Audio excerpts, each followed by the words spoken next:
परसों क्लास तो होगी, ज़ाहिर बात है। अब आपकी मर्ज़ी, आपने घर बैठ के लेनी है या इधर बैठ के लेनी है या लेट के लेनी है।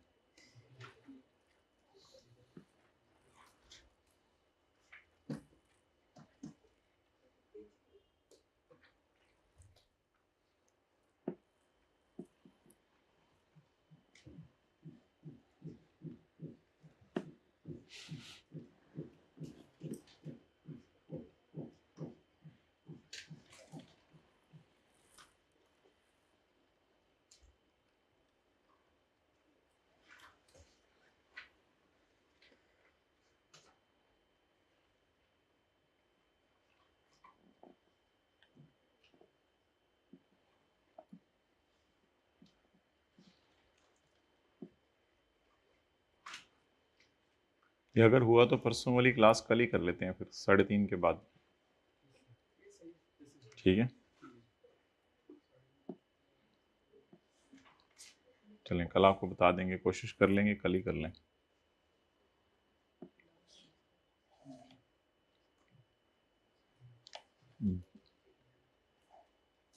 मतलब अपलोड तो फिर 2 क्लासें होंगी ना, जो ज़्यादा रात घर बैठे हुए हैं उनसे बात भी करनी ज़रूरी है।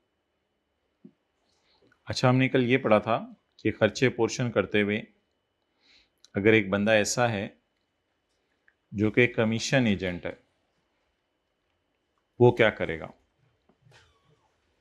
खर्चे पोर्शन करते हुए अगर एक बंदा कमीशन एजेंट है तो वो क्या करेगा।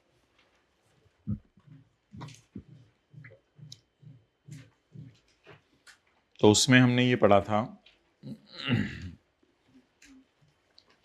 कि where a person is earning commission then his gross profit will be taken as his sale। जब भी किसी को नोट्स ना मिले हो, हाथ खड़ा कर दें, नोट्स ला दें इनको, पिछले लेक्चर लिए में आपने। जब एक बंदा नेट कमीशन कमा रहा है, जब एक बंदा क्या कमा रहा है, net commission, then his gross profit will be considered as his sale. यानी अगर कोई इससे पूछेगा कि बता तेरी सेल क्या, तो क्या ये अगले की सेल बताएगा 30,000 या अपनी सेल बताएगा 1500। अपनी सेल बताएगा, अगले की सेल नहीं बताएगा, अपनी सेल बताएगा, कहेगा ये मेरी सेल है 1500। Done, okay.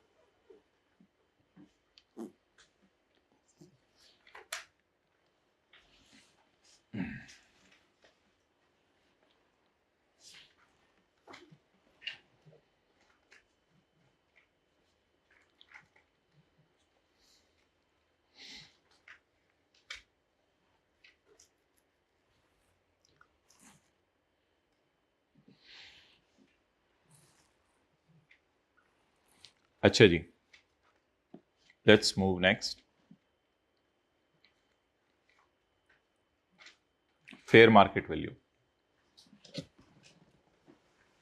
Fair market value क्या है जी? फेयर मार्केट वैल्यू किसी भी प्रॉपर्टी की निकालनी पड़ सकती है, किसी भी एसेट की निकालनी पड़ सकती है, किसी भी सर्विस की निकालनी पड़ सकती है। तो फेयर मार्केट, नोट्स ला दो भाई, अच्छा दे दिए। तो फेयर मार्केट वैल्यू किसी भी चीज की निकालने के लिए उसका तरीका सिंपल है कि जितने की वो चीज बाजार में बिक जाती है, that is its fair market value. और सर्विस की भी फेयर मार्केट वैल्यू होती है। मिसाल के तौर पे आपने कहीं से दांत निकलवाने हैं, अपने दांत तोड़वाने हैं अपने, तो आप जो है जाके पूछते हैं डॉक्टर साहब आप मेरे दांत कितने के तोड़ेंगे। दूसरे डॉक्टर से पूछते हैं, आप दूसरे कहते हैं मैं सस्ते तोड़ दूंगा, इधर आप। तो वो सर्विस की भी फेयर वैल्यू होती है, रेंट की भी फेयर वैल्यू होती है। तो आपने रूम रेंट पे लिया होगा इधर आके, कितने का मिला रूम रेंट पे? 15,000 रुपए का। और कितने का बताएं? 25,000। तो डिफरेंट रेट्स हैं, आपने पता चला के घूम घुमा के फेयर वैल्यू देखी होगी। तो रेंट की भी फेयर वैल्यू होती है और चीज़ों की भी फेयर वैल्यू होती है। तो the fair market value of any property और the fair market value of any rent और एसेट और अ सर्विस और अ बेनिफिट। बेनिफिट परक्विजिट कोई होता है, बस परक्विजिट भी बेनिफिट ही होता है। कोई भी बंदा आपको कोई बेनिफिट दे रहा है, यानी प्रॉपर्टी अपनी दे रहा है, कुछ दे रहा है at a particular time, किसी भी time, shall be the price which will ordinarily be fetched on sale or supply in the open market। fetch means जो प्राइस रिसीव होगी ऑन सेल और supply in open market. Sale क्या चीजें होती हैं? Goods. और सप्लाई क्या चीजें होती हैं? सर्विसेज। सप्लाई क्या चीजें होती हैं? सर्विसेज। अच्छा जी,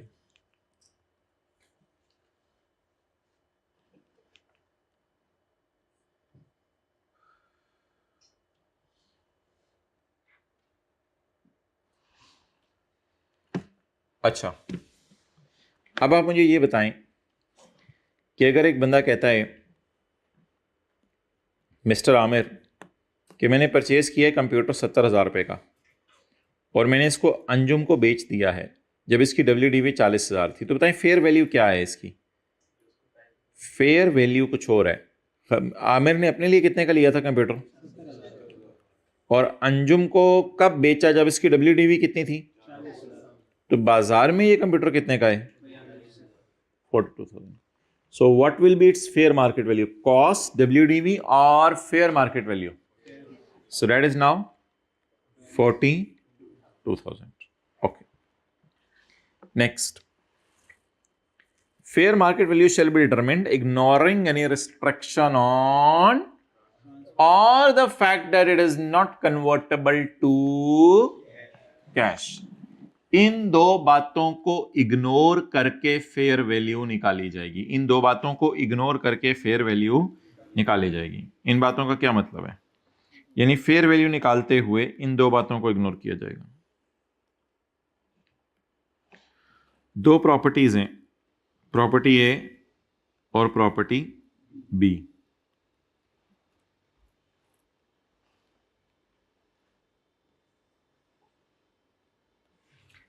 इन दोनों का एरिया भी एक है और हैं भी करीब करीब।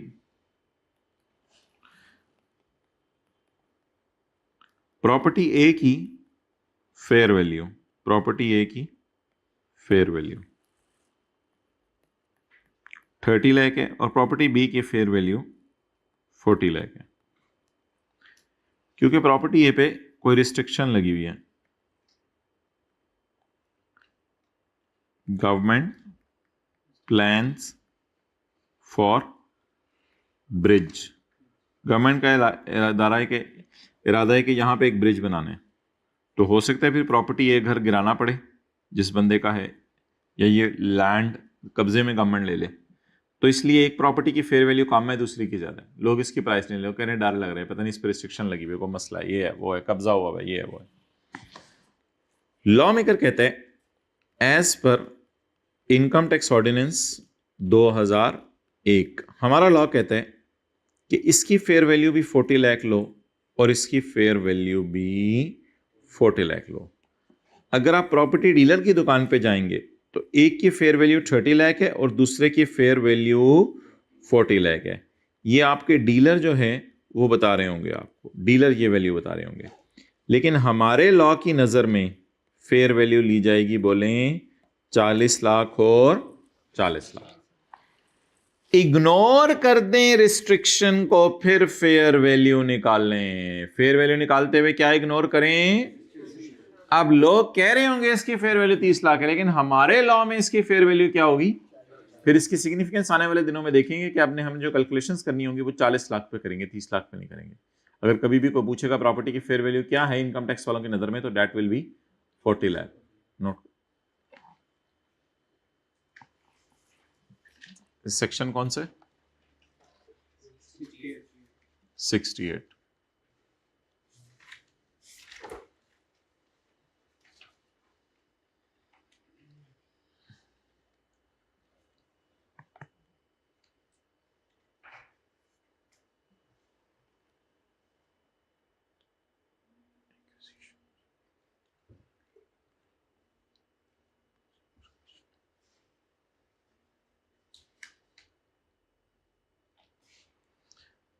बस पेज नंबर चेक कर लो, बाकी तो ठीक है। और एक्यूजिशन की स्पेलिंग अभी भी गलत है।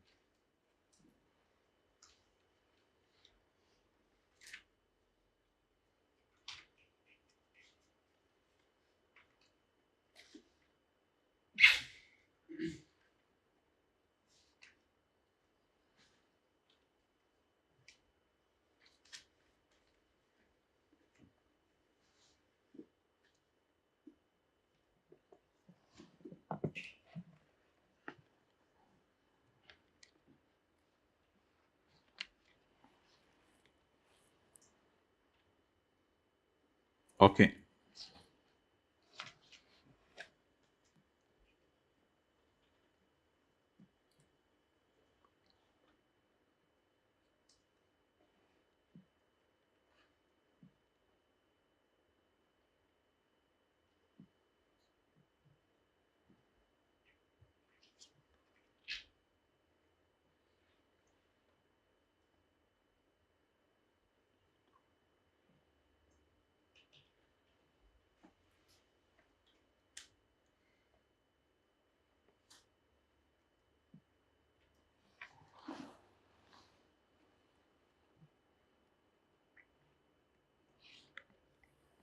ओके, तो हमारे लॉ की नजर में बोलें फेयर वैल्यू क्या होगी? 40 lakh. The fair market value shall be determined considering any restriction या ignoring any restriction? Ignoring any restriction. So if I ignore the restriction, तो इसकी प्राइस हमने कैसे निकाली है? इग्नोर्ड रिस्ट्रिक्शन, रिस्ट्रिक्शन इग्नोर करके निकाली है।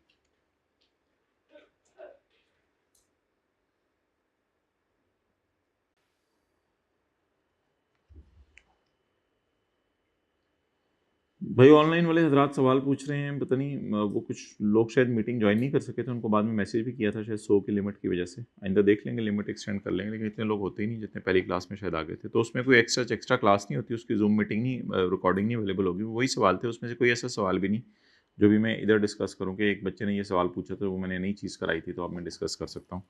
जनरल सवाल यही था बुक कब आनी है, तो बुक ईद के 8-10 दिन बाद आ जाएगी। और दूसरा सवाल ये था कि बुक नहीं लेनी है। जी हाँ, बुक नहीं लेनी है, पुरानी बुक नहीं लेनी।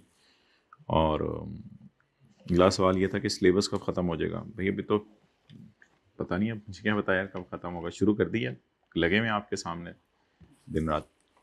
हाँ, अगर मैं छुट्टियां करना शुरू कर दूं तो फिर ये मैसेज आप ज़रूर पूछने लगे हैं सिलेबस कब ख़त्म होगा। हमें तो बहुत टेंशन हो रही है सिलेबस की, फिर आप पूछें ज़रूर।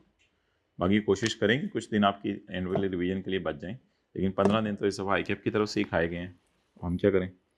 The fair market value shall be determined, ignoring को काटना नहीं है, ignoring any restriction on transfer. Transfer के ऊपर जो रिस्ट्रिक्शन लगी हुई है उसे इग्नोर कर दें।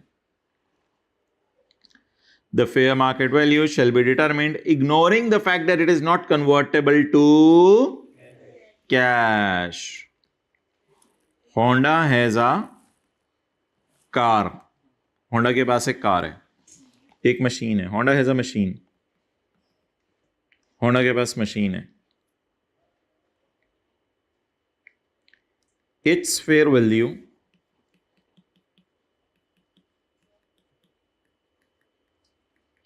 is not convertible to cash. क्यों? क्योंकि its fair value is not convertible to cash. Its fair value is not convertible to cash.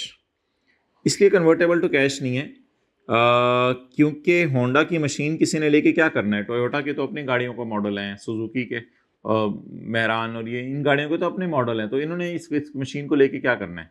लेकिन हमारा लॉ कह रहा है its fair value is not convertible to cash but still try to convert it. बस हमारे law में ये लिखा हुआ है, try to convert it in cash. कई चीजें होती हैं उनकी फेयर वैल्यू नहीं पता चल रही होती। आपके चाचू जी आपके लिए कोई मोबाइल या कोई ऐसा कैलकुलेटर या कोई ऐसी डिवाइस ले आए बाहर के मुल्क से जो पूरे पाकिस्तान में नहीं है, अब आप उसको बाजार में लेके फिर रहे हैं, fair value fair value fair value fair value. लोग कह रहे हैं पता नहीं, कोई कह रहा है 1 लाख, कोई कह रहा है 2 लाख, कोई कह रहा है 50,000, कोई कह रहा है 5,000 नहीं मिलना इसका। तो ये ऐसी चीजें होती हैं बाजार में। अब ऐसी चीजों का क्या करें, कहते हैं बस किसी तरह निकालो। अब वो निकालने का तरीका क्या है वो हमें नहीं पता होना चाहिए, वो बस पेपर में हुआ तो दे देगा, खुद ही फेयर वैल्यू आपको दे देगा। तो कहते हैं जिस चीज की फेयर वैल्यू नहीं निकल सकती उसकी भी जबरदस्ती निकालो फेयर वैल्यू। कर लिया note? Honda the machine its fair value is not convertible to cash, क्योंकि होंडा के काम की है ना, बाकियों के तो काम की नहीं है। तो हमारा लॉ करे इसको जबरदस्ती निकालो, काटो।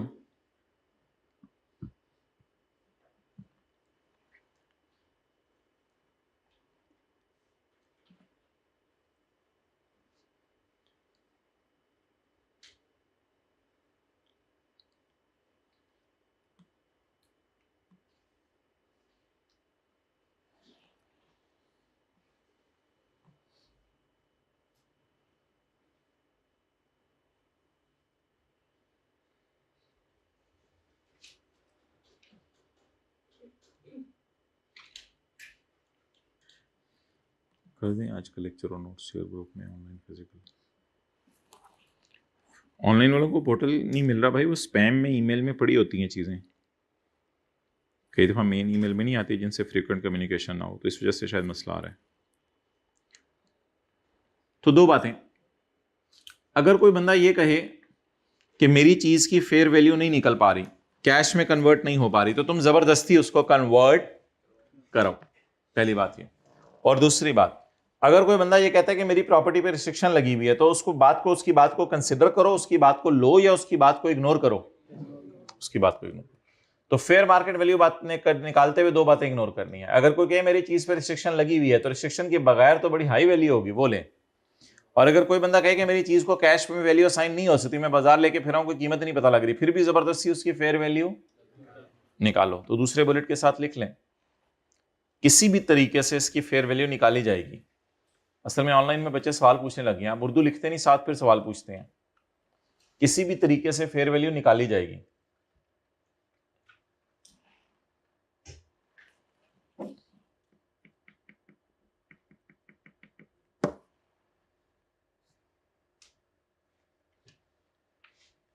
चलें जी आगे, point number 3, where the price is not ordinarily ascertainable, जहां आमतौर पे चीज की कीमत पता नहीं चल रही, where the price is not ordinarily ascertainable, the board may by notification in the official gazette determine the fair value of immovable property.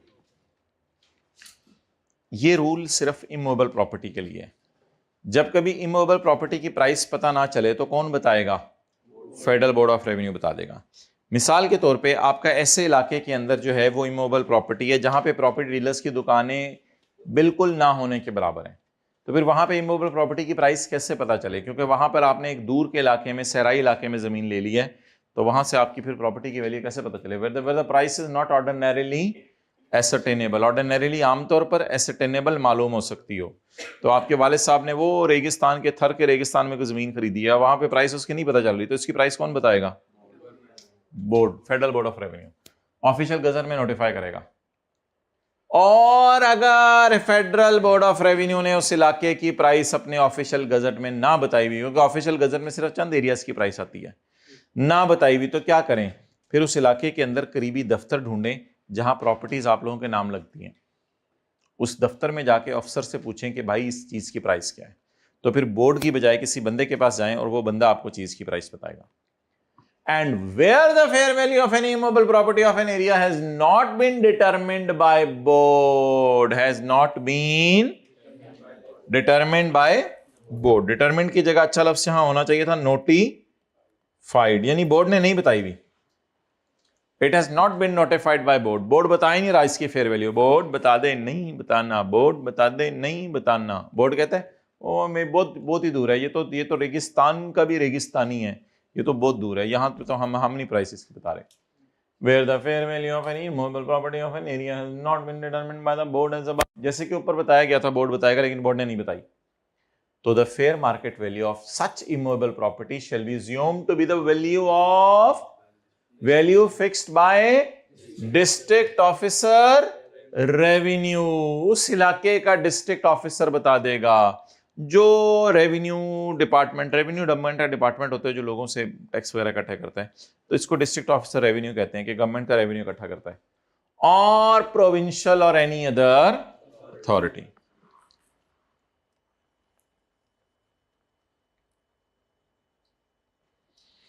तो फिर प्रोविंशियल अथॉरिटी और एनी अदर अथॉरिटी, तो फिर सूबे की कोई अथॉरिटी या कोई भी authority authorised in this behalf, जिसको गवर्नमेंट ने ऑथराइज किया हुआ इस मद में, in this behalf for purpose of collecting stamp duty, for purpose of collecting stamp duty,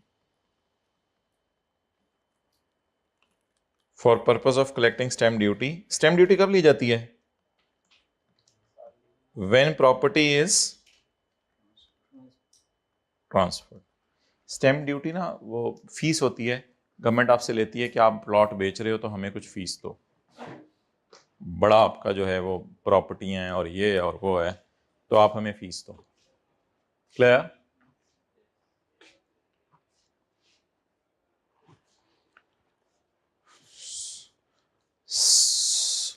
सो रहे हैं या सोते ही रहते हैं? हाँ भाई, ये नहीं निकलेगी। बोलो भाई, भाई आपसे पूछ रहा हूं, सो रहे हैं या सोते ही रहते हैं? सोते ही रहते हैं। ये कितना बड़ा जुल्म कर रहे हैं। कल की रात तो वैसे भी ताक रात थी, तो माशाल्लाह जागते ही रहे होंगे आप लोग। तो समझ आ रही है बात की? तो पॉइंट 4 में माय डियर हमने क्या पढ़ा था? Where the fair value of immovable property of an area has not been determined by board, यानी मैंने ये रखा हुआ है हाथ, यानी बोर्ड उस चीज की फेयर वैल्यू नहीं निकाल सका, तो क्या करें? The fair market value of such immovable property shall be deemed to be the value fixed by district officer revenue, या फिर और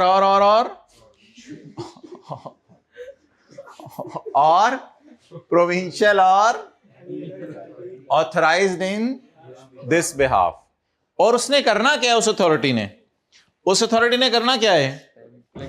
for the purpose of collecting stamp duty when property is transferred, जब वो property क्या की जाएगी? Transfer की जाएगी। ओके,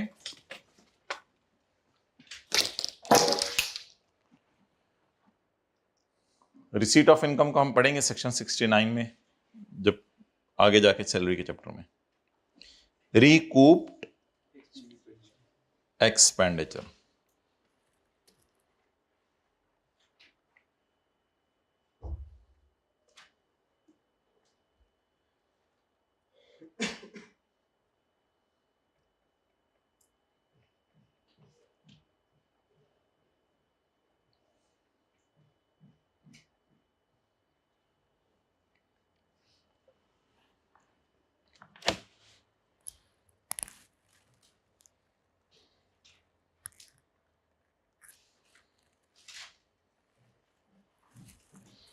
अच्छा भाई, कॉलेज ने एसी रिपेयर करवाया 2020 के अंदर,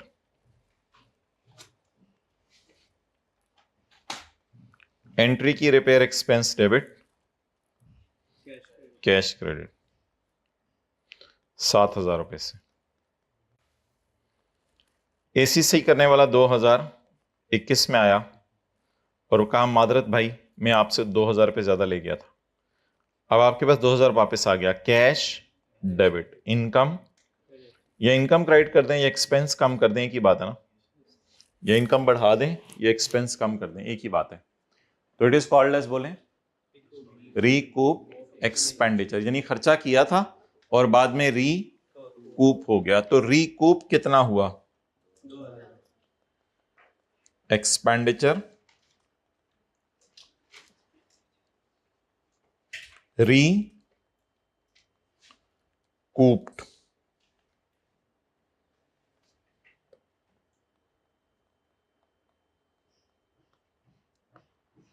एक्सपेंडिचर recouped, एक्सपेंडिचर रिकूप हो गया।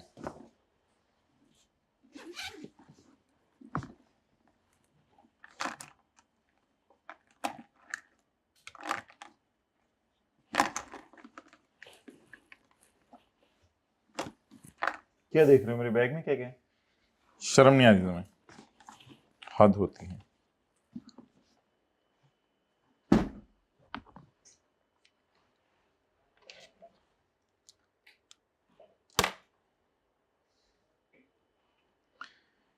In case of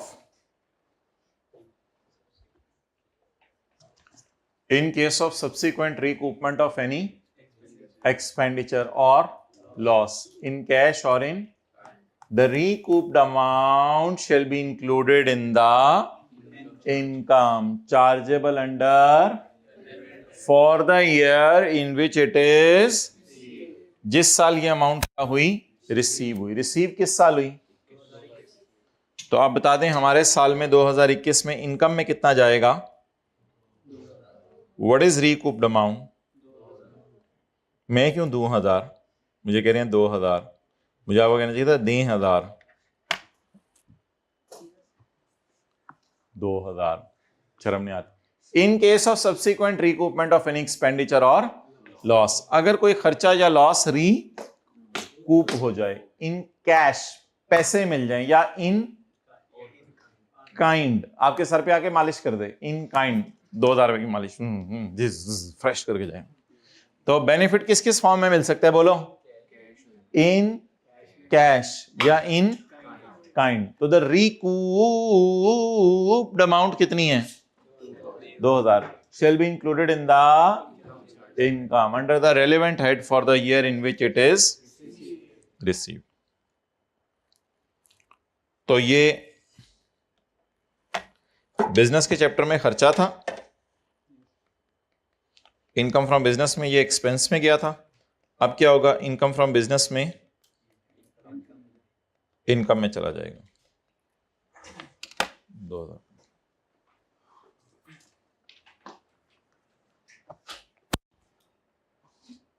आना होते रोजाना आना होते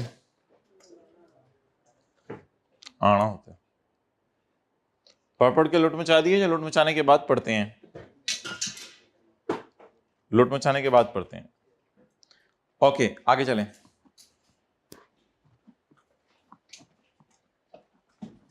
याद कर लें इसको। In case of subsequent recoupment of any expenditure और the recouped amount shall be included in the income under the relevant head for the year in which it is received. हमारे कॉलेज ने एसी रिपेयर कराया 7,000 रुपए के अंदर। हमारे college ने AC repair कराया 7,000 रुपए में in tax 2010। The service provider realized in 2011। Service provider को रियलाइज हुआ 2011 में कि उसने 2000 रुपए हमारे से so he return the amount immediately. मैंने तो सवाल में लिखा था 2020 और 21, इसने लिखा हुआ 2010 और 11।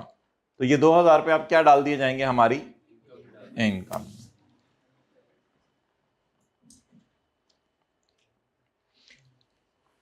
Sparkle company recorded interest payable to bank of 12,000 and 15,000 in 2017-18।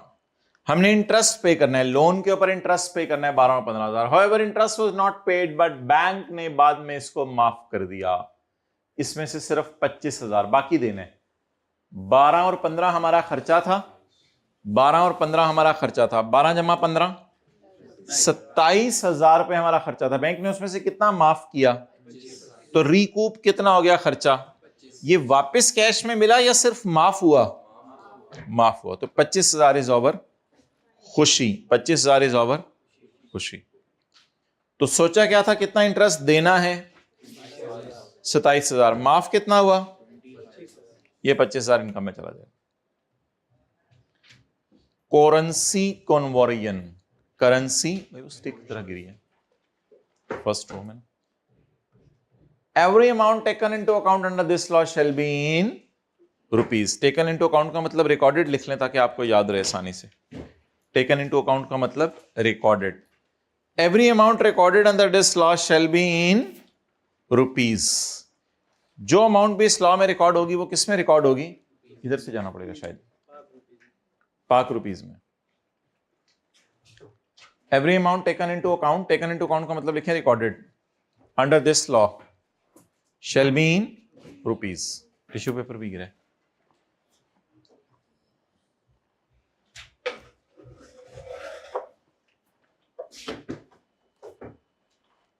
Point 2, where an amount जहां कोई अमाउंट ऐसी हो जो रुपीस के अलावा हो, जैसे डॉलर में आपने कोई चीज खरीद ली, पाउंड में आप लोगों ने कोई चीज खरीद ली, तो other than rupees, the conversion shall be at the state bank of Pakistan rate. तो उसको किस पे कन्वर्ट किया जाएगा?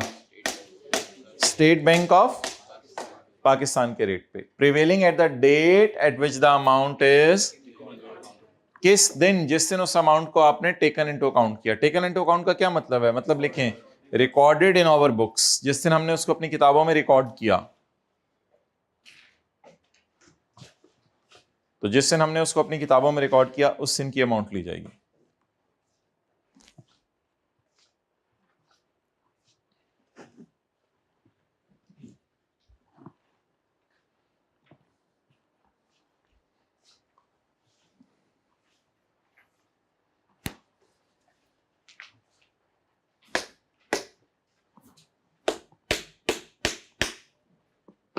ओके,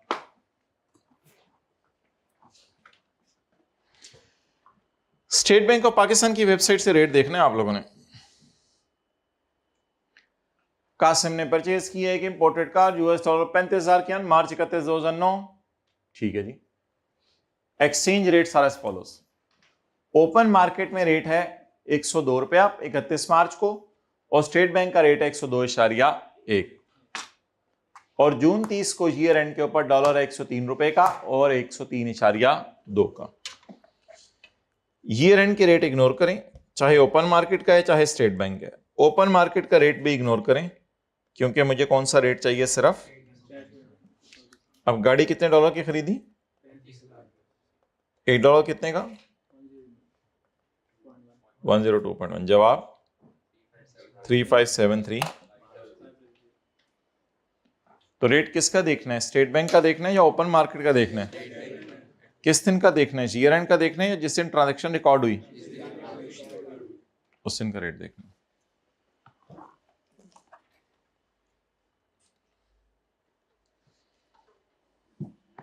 सर्दियां आ रही हैं, जा रही हैं? आ रही हैं आपके इलाके में आजकल? Cessation of source of income, source of income का बंद हो जाना, सोर्स ऑफ इनकम का। तो जिंदगी के किसी मोड़ पे ऐसा हो सकता है कि आपकी एक सोर्स ऑफ इनकम क्या हो जाए, बंद हो जाए। अल्लाह और रास्ते खोलेंगे, कोई मसला नहीं, टेंशन नहीं लेनी, परेशान नहीं होना। साथ वाले के जरा शोल्डर के ऊपर थपकी दें, थपकी दें उसके शोल्डर के ऊपर 2-3 दफा, ऊंची आवाज आए जैसे हलवा पूड़ी की आती है। Okay, cessation of source of income, source of income का बंद हो जाना।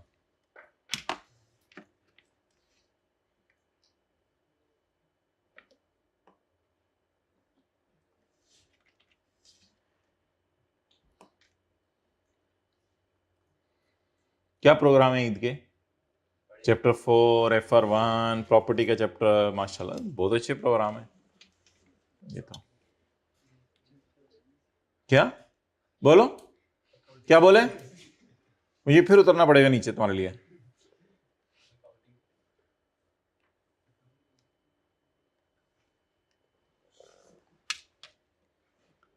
सोर्स ऑफ इनकम बंद हो गई।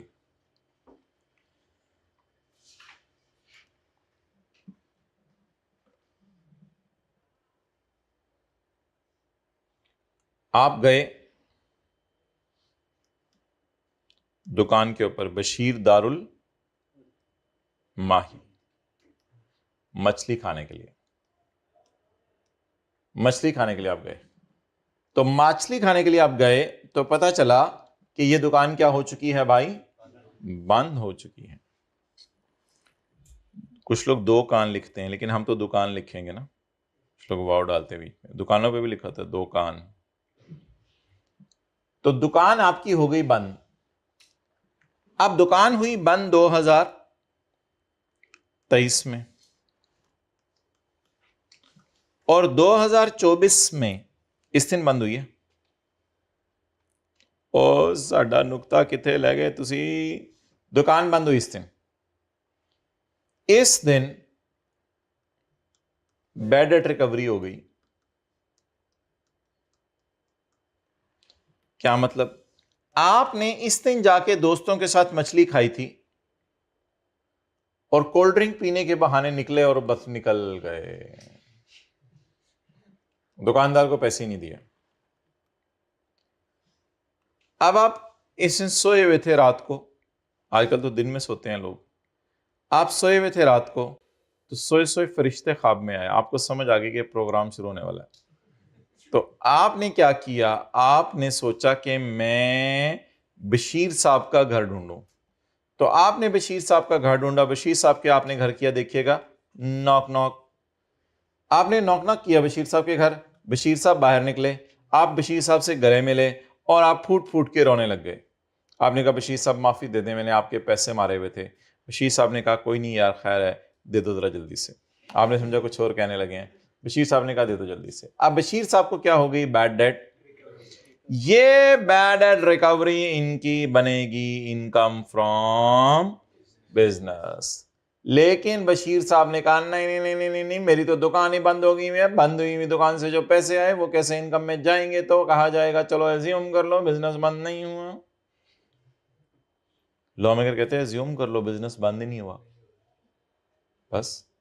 तो बंद हुई हुई दुकान से भी पैसे आ जाएं तो इसको भी किस में डाला जाएगा, इनकम फ्रॉम बिजनेस में। ये आपकी क्या होगी, इनकम। गाइस समझ आ रहा है, ठीक है। साथ वाले गाय को मुतवज्जे करें, साथ वाले को कहें गाय, बी अटेंटिव। क्या कहते हैं प्यार से आप साथ वाले को, गाय। हम तो बबलू कहते हैं।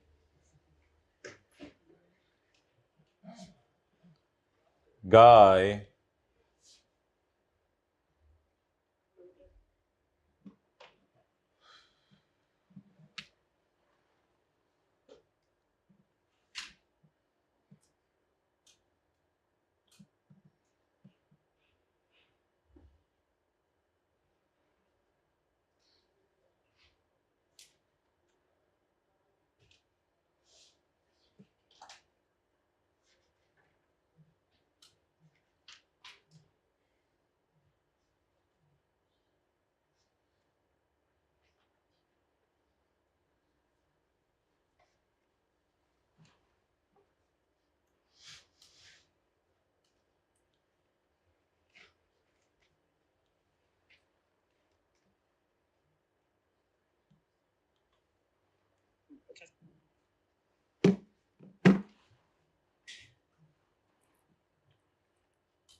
ओके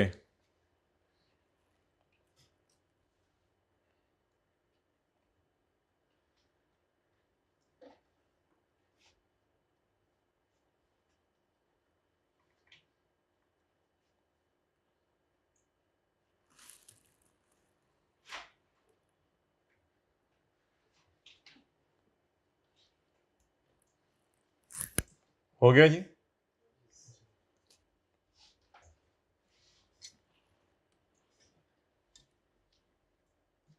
अगर एक टैक्सेबल सोर्स ऑफ इनकम बंद हो जाए, ceases to exist, then any subsequent benefit derived from it, subsequent benefit उसी साल आया या अगले साल आया, it shall be taxable in the, इस पे नॉर्मल वे में टैक्स लगेगा, assuming that the source has not been banned at the time income was, जब इनकम आपको डिराइव हुई तो एज्यूम किया जाएगा उस वक्त सोर्स बंद, हालांकि बंद थी, लेकिन एज्यूम किया जाएगा बंद, हालांकि बंद, हालांकि एज्यूम किया जाएगा बंद नहीं थी, हालांकि बंद थी, फिर भी एज्यूम किया जाएगा कि बंद।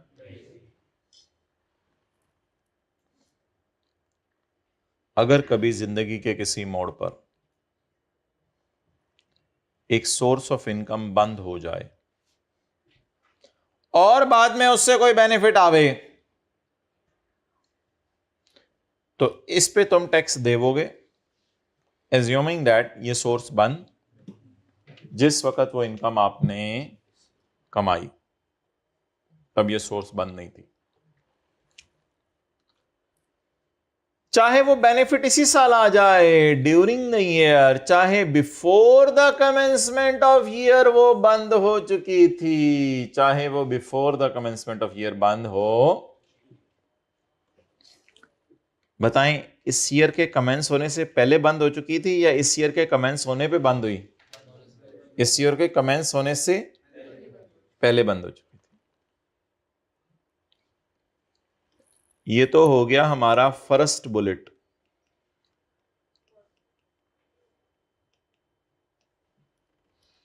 हमारा सेकंड बुलेट क्या कहता है? सेकंड बुलेट,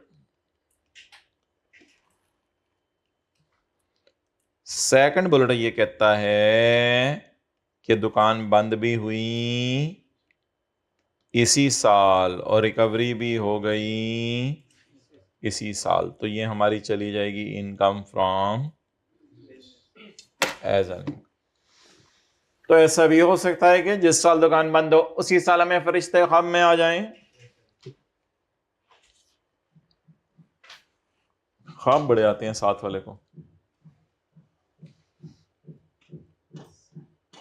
समझदार बंदे से शेयर करने होते हैं, इसलिए वो आपसे करता है। समझदार, दीनदार।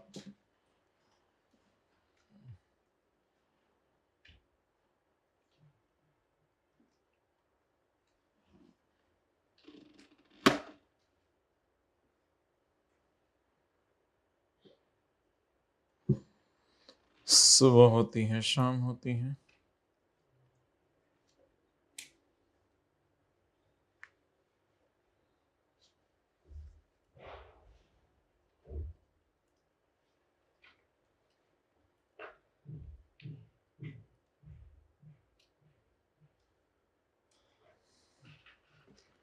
चलें जी, साथ वाले के कंधे पे अपना सर रखें, फिर हम आगे चलते हैं 5 सेकंड बाद। रखें अपना सर साथ वाले के कंधे पे, रख दो भाई, तो कंधा डिप्रिशिएट नहीं कर जाएगा, इम्पेयर हो जाएगा।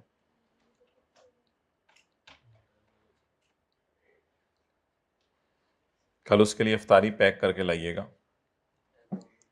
खजूरें और 2 माल्टे, 3 banana. If a taxable source of income, Rooh Afza की बोतल, if a taxable source of income ceases to exist, अगर एक टैक्सेबल सोर्स ऑफ इनकम क्या हो जाए? बंद हो जाए।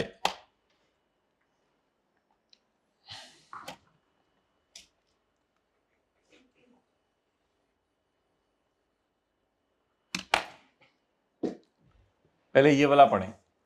अगर एक सोर्स ऑफ इनकम बंद हो जाए ईदर ड्यूरिंग द ईयर, उसी साल बंद हो गई और उसी साल पैसे भी आ गए, then any subsequent benefit derived from it shall be taxable in the, assuming के वो सोर्स बंद नहीं हुई थी जिस वक्त आपने इनकम कमाई। Okay,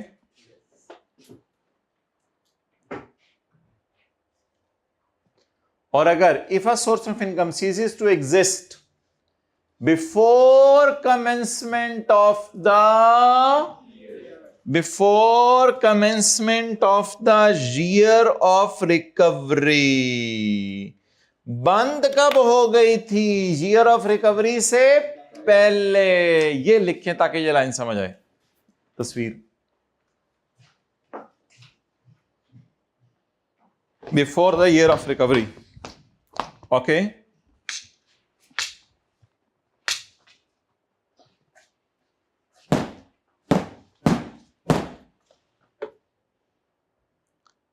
done done.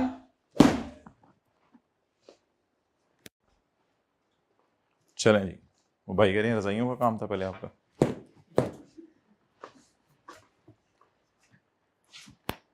If a source of income, अगर एक सोर्स ऑफ इनकम बंद हो जाए before the commencement of year of recovery,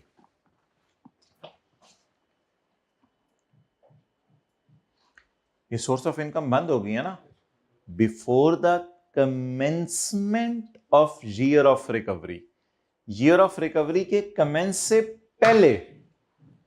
if a source of income ceases to exist before the commencement of year of, it is year of recovery, it is commencement, उससे पहले ही source बंद हो गई है। Done, ज्यादा होगी। Rules to prevent double derivation and double deduction, double derivation और double deduction के रूल्स। ये एक्सरसाइज आपने सीखी है या खुद खुद डिराइव की है? खुद ही की है। खुद ही बहुत रिस्की हो जाती है कई दफा एक्सरसाइज, कड़ाक भी हो सकता है। एक्सरसाइज करो तो एक दफा किसी से सीख लो। अस्सलाम वालेकुम सर, क्या हाल है, खैरियत? आप लोग ये पढ़े थे ना अंग्रेजी?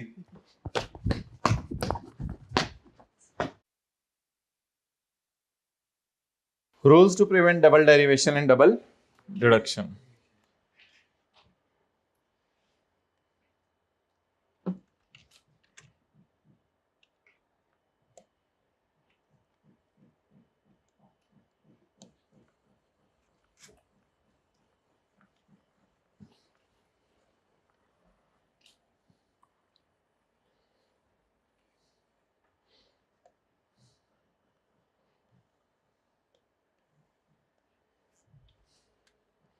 अच्छा मोहतरम, आपने 2015 के अंदर, उसकी तस्वीर खींचो जरा व्हाइट बोर्ड की, आपने 2000 मुझे भेज दो। हाँ, आपने 2015 में क्रेडिट सेल की, डेटा डेबिट 50 रुपए की। अगले साल डेटर पैसे देके चले गए, कैश डेबिट, वही वाले डेटर पैसे देके चले गए, कैश डेबिट सेल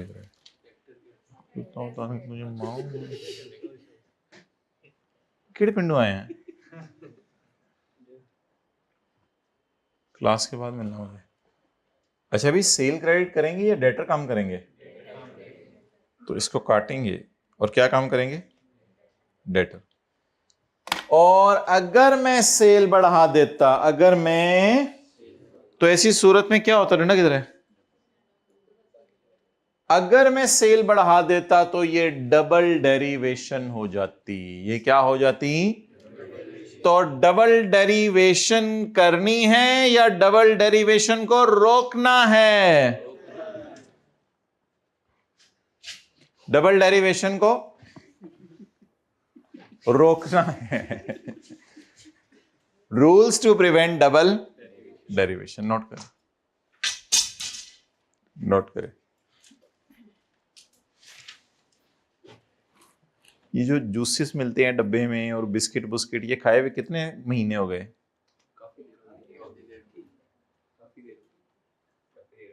काफी देर। छोड़ दो, ये नेचुरल चीजें खाया करो। बनाना खाया करें, एप्पल खाया करें, गोवा खाया करें, मेलन खाया करें, वाटरमेलन खाया करें, पीच खाया करें। पाइनएप्पल के लिए तो आपको किसी और मुल्क में जाना पड़ेगा। पाइनएप्पल भी डब्बों वाला ही है इधर, ज्यादातर मिल जाता है दूसरा।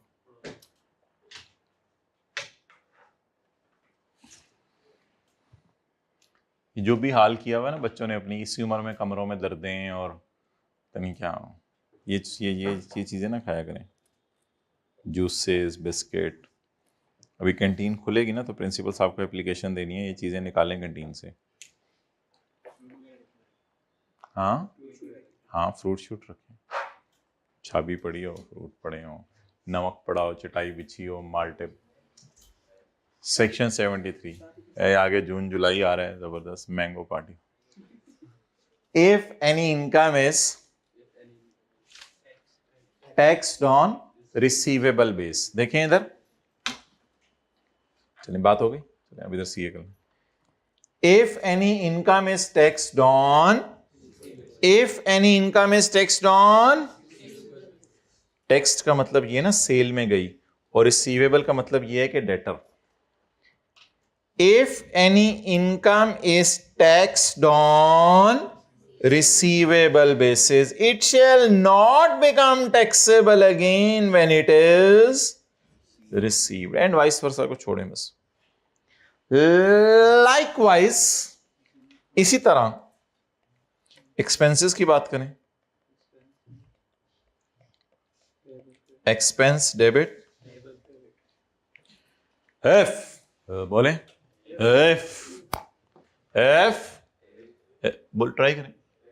If an expenditure is deductible on payable basis, an expenditure, याद रखिएगा सेल होती है टैक्सेबल और एक्सपेंसेस होते हैं डिडक्टेबल। साथ वाले के ईयर में बोलें, वो आहिस्ता बोले ना, सेल होती है टैक्सेबल और एक्सपेंसेस होते हैं, यानी सेल पे टैक्स लगता है और एक्सपेंसेस खर्चे के तौर पे माइनस होते हैं। चलें इसी रिदम पे क्लास चलाते हैं। हम ये कह रहे थे कि if any income is taxed on, if any income is taxed on receivable base, it shall not be taxable again when it is received. Okay. Similarly, if any expenditure is deductible on payable basis, expenditure तो deduct होते हैं ना cell में से, if any expenditure is deductible on, the same shall not be deducted when it is, जब वो paid हो जाए तो दोबारा डिडक्ट ना करें। अगले साल ये एंट्री होगी ना, एक्सपेंस डेबिट कैश क्रेडिट, पे हो गया ना एक्सपेंस डेबिट कैश क्रेडिट, तो डबल डिडक्शन हो जाएगी। अगर इस तरह कर दिया तो एक्सपेंस का मतलब क्या होता है, डिडक्शन। डिडक्शन का मतलब होता है खर्चा माइनस करने की इजाजत है। डिडक्शन लफ्ज निकला डिडक्ट से, सेल में से खर्चे माइनस होते हैं, तो ये डिडक्शन दोबारा डबल डिडक्शन होगी। डबल डिडक्शन को रोकने का तरीका बताएं, पेएबल डेबिट करें। अगर पेएबल डेबिट ना किया, एक्सपेंस डेबिट किया, तो यहां क्या हो जाएगी,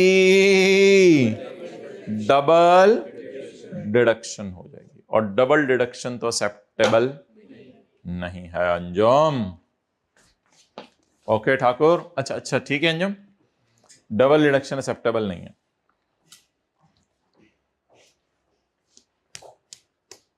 गर्मियां आ रही हैं आगे, हाथ तो वैसे ही ठंडे नहीं होंगे, तो सुबह सुबह अगर हल्की फुल्की तरह लग जाए डंडा डुंडा एक याद ना करने पे, तो जरा बंदा ताजा दम हो जाता है। मार नहीं प्यार नहीं मार, बोलो कुछ अपने लिए। प्यार नहीं मार, मार नहीं प्यार, मार नहीं प्यार। और जान दे, प्यार करके तुझे देख लेंगे तुझे कितना पड़ता है। प्यार नहीं मार, ओह प्यार ही प्यार। प्यार ही प्यार। ਕਿਹੜੇ ਪਿੰਡੋਂ ਆਏ ਹੋ ਤੁਸੀਂ ਭਾਈ, ਇੰਨਾ ਵੀ ਪਿਆਰ ਕੀ ਕਰਨਾ। डंडा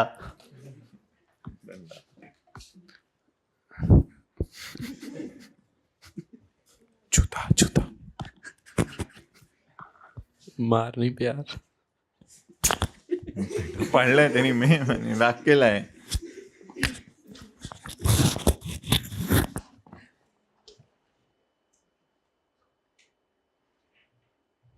कैद आज़म ने क्या कहा था, काम काम और काम, और हमने कहा छुट्टी एक, फिर आगे ईद की 3 छुट्टियां, छुट्टी छुट्टी छुट्टी और छुट्टी।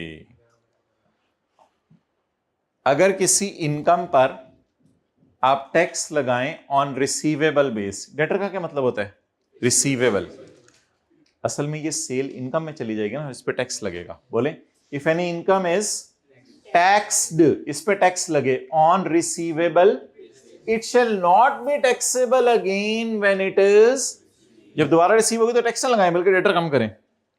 However likewise if any expenditure is deductible on payable base, if any expenditure is deductible, deduct हो जाए on payable base, the same will never be deducted again when it is paid, जब वो पे हो जाए। ओके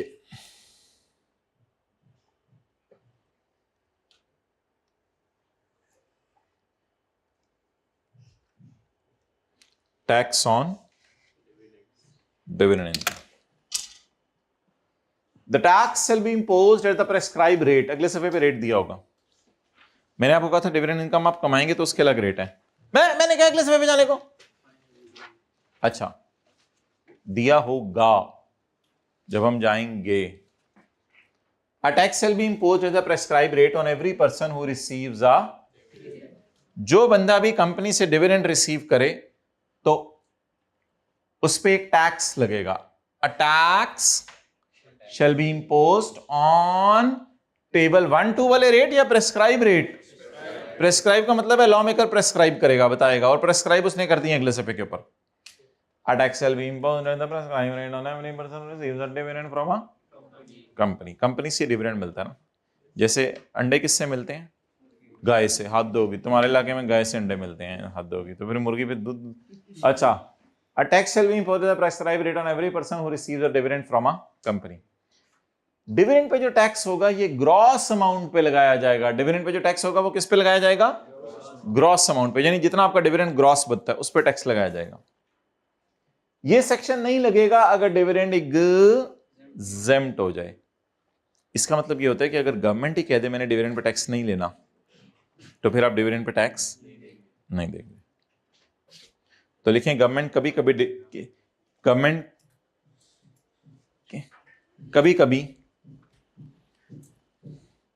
डिविडेंड इनकम माफ कर सकती है। आमतौर पे माफ नहीं होती, गवर्नमेंट कभी कभी डिविडेंड इनकम माफ कर सकती है।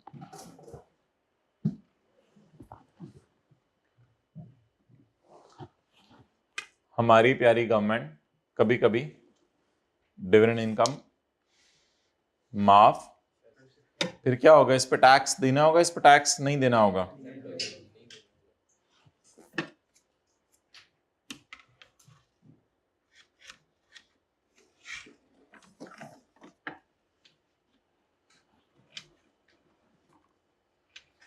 डोंट टेक पंगा बिकॉज पंगा इज नॉट। अच्छा, अपडेटेड इंफॉर्मेशन है आपको। Every company paying dividend shall deduct tax on the gross amount of dividend.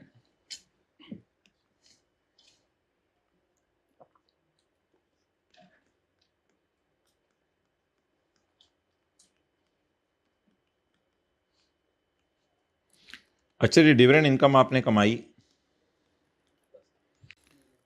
2 lakh रुपया,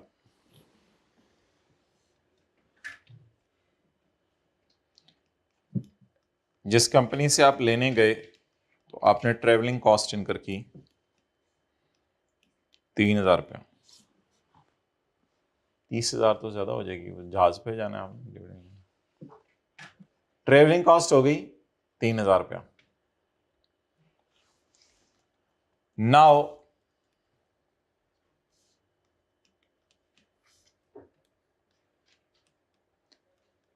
टैक्स बनेगा डिविडेंड पे 15%, लेकिन 2 लाख पे, क्योंकि टैक्स किस पे निकालना है?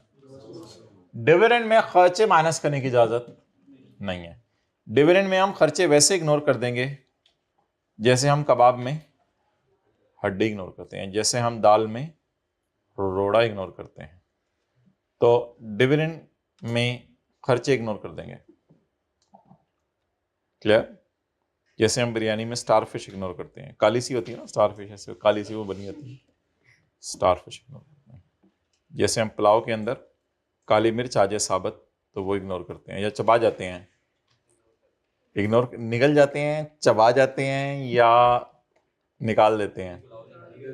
पुलाव नहीं खाते, चबाया करें, चबाने से जबरदस्त काली मिर्च चबा के ना, काली मिर्च भी सोचे में कहाँ। अच्छा, 2 लाख जरब 2 लाख। अच्छा, डिविडेंड का टैक्स रेट 15% है, ये आज मैं आपको बता रहा हूं। इतनी जिंदगी आपकी गुजर गई, आज मैं आपको बता रहा हूं डिविडेंड का टैक्स रेट 15% है। 30,000। जिन लोगों ने एक लोगों को शर्मिंदा करना होता है ना, वो लोग कहते हैं तुम्हें ये भी नहीं पता। अच्छा, तुम्हें ये भी नहीं पता। ऐसे लोगों से ज्यादा दोस्ती ना लगाया, ऐसे बात बात पे अच्छा ओए तुझे नहीं पता, क्या हो गया तू फन्ने खाए इधर का, बाबे तुझे बड़ा पता है।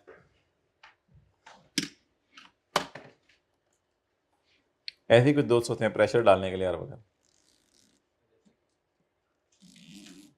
अच्छा, कई दफा ऐसे दोस्त भी होते हैं पढ़ के लोटों में चाहिए होती है, आजकल पढ़ नहीं जा रहा मैं इससे, पता नहीं पढ़ नहीं जा रहा मैं इससे, टेस्टों में नंबर पूरे पूरे, पढ़ाई काबू नहीं आ रही, रूटीन नहीं बन रही मेरी, रूटीन नहीं बन रही। दिन रात लाइब्रेरी में बैठा होता है, पता नहीं क्या किताब उठाता हूँ दिल उदास सा हो जाता है। अजीब अजीब लफ्ज़ निकाले हैं आजकल लोगों ने, ये डिप्रेशन, टेंशन, एंग्जाइटी, पता नहीं कहाँ कहाँ से लफ्ज़ निकाल लिए हैं सोशल मीडिया पे सुन सुन के।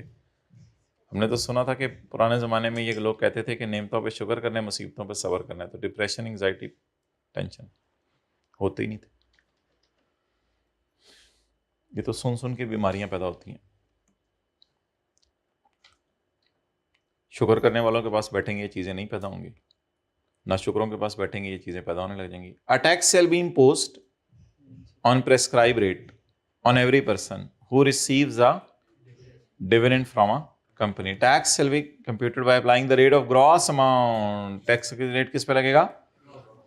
प्रेस्क्राइब रेट का मतलब है कि आपके वो वाले रेट नहीं लगेंगे जो टेबल 1 और 2 वाले। This section shall not apply to dividend that is exempt from tax. ये सेक्शन उस डिविडेंड पे नहीं लगेगा जो कि एग्जेम्प्ट है। हर कंपनी डिविडेंड देते हुए क्या करेगी? ग्रॉस अमाउंट पर टैक्स काटेगी। काटेगी। हमने जिंदगी में क्या सुना था कौन काटता है? डॉगी। हाँ, हमने तो जिंदगी में सुना था कौन काटता है? डॉगी काटता है। आज याद रखिएगा कंपनी भी काटती है, क्योंकि ये दोनों एक ही सॉरी रियली सॉरी। आज हमें पता चला कौन काटती है। आज से पहले कौन काटता था? डॉगी। आज के बाद कौन काटेगी? Company will deduct tax of 30,000 and will pay rupees 1,70,000 to shareholder. Company के मालिकान कौन होते हैं?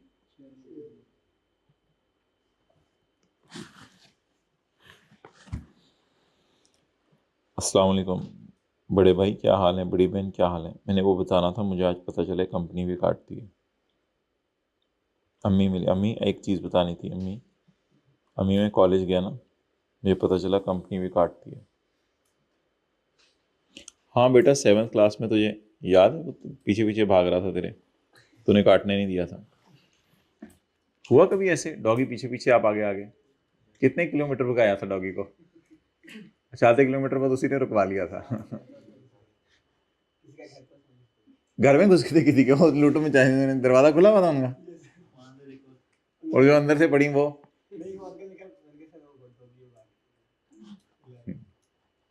घर घुस गए लोग। ठीक है ठीक है।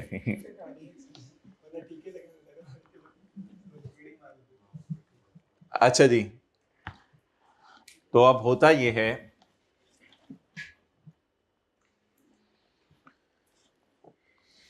अच्छा ये काटना कैसे होता है सारा, ये आज हम देखेंगे। एक कंपनी है जिसने डिविडेंड देना है,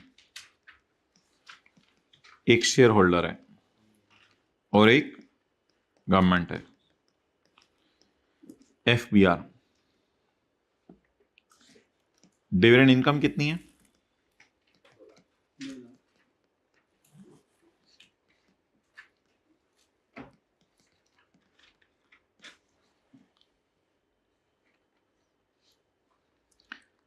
कंपनी ने देना कितना था? 2 लाख में से इसको कितना देगी और गवर्नमेंट को कितना दे देगी? तो किसको कट के मिला? शेयर होल्डर को। तो कंपनी के पास से कितना निकला पैसा? 2 लाख। शेयर होल्डर के जेब में कितना आया और बाकी कट के किसके पास चला गया? ये नोट करें या यही मैं निकालूं इसको?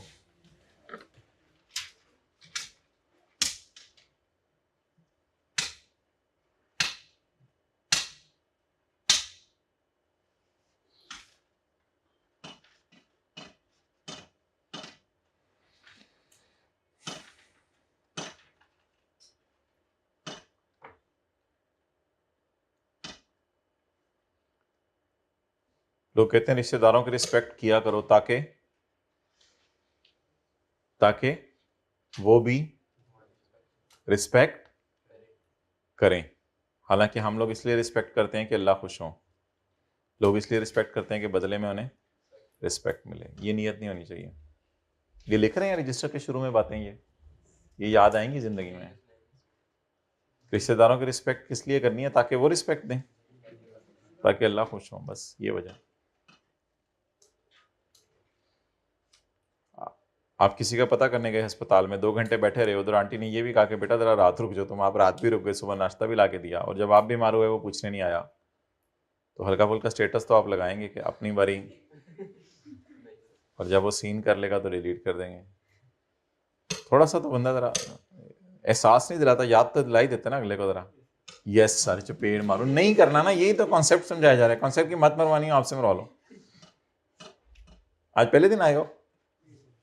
अच्छा, बोलना आज शुरू किया आपने। पहली दफा कब बोले थे आप लोग? पहले दिन ही बोल पड़े थे मेरे ख्याल से। नहीं, अच्छा पहले दिन ही रोए थे, मैंने तो सुना है पहले दिन ही रोते हैं बच्चे। अच्छा,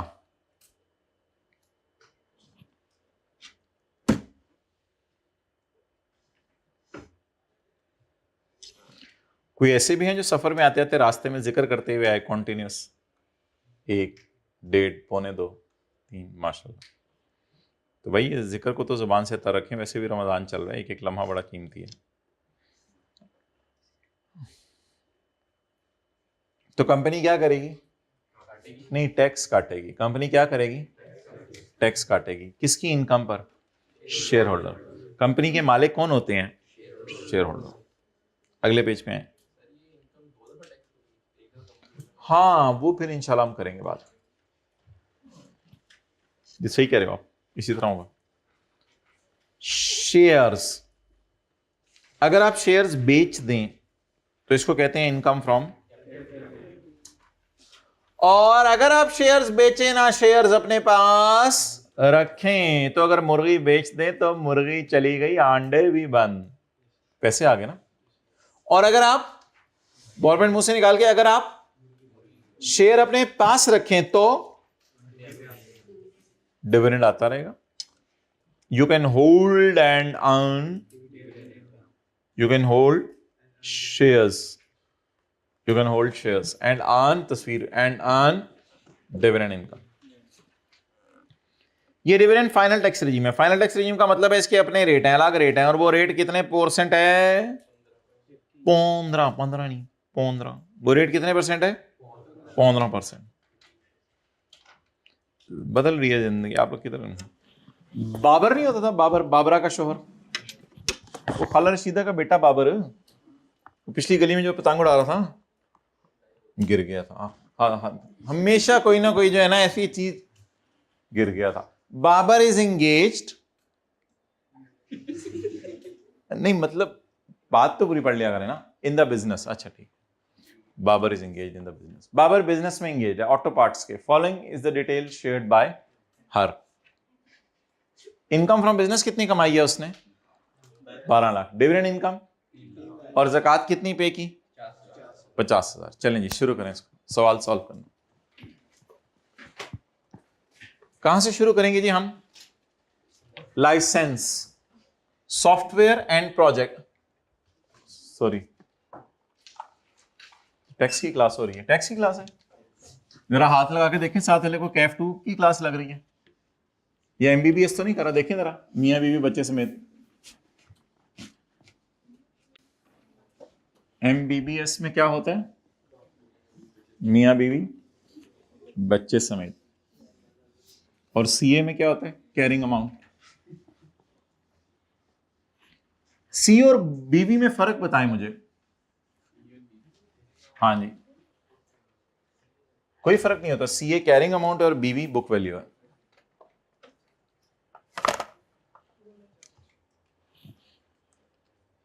दोनों पॉज करो जरा वीडियो। पुत्र तेरी शादी हुई है?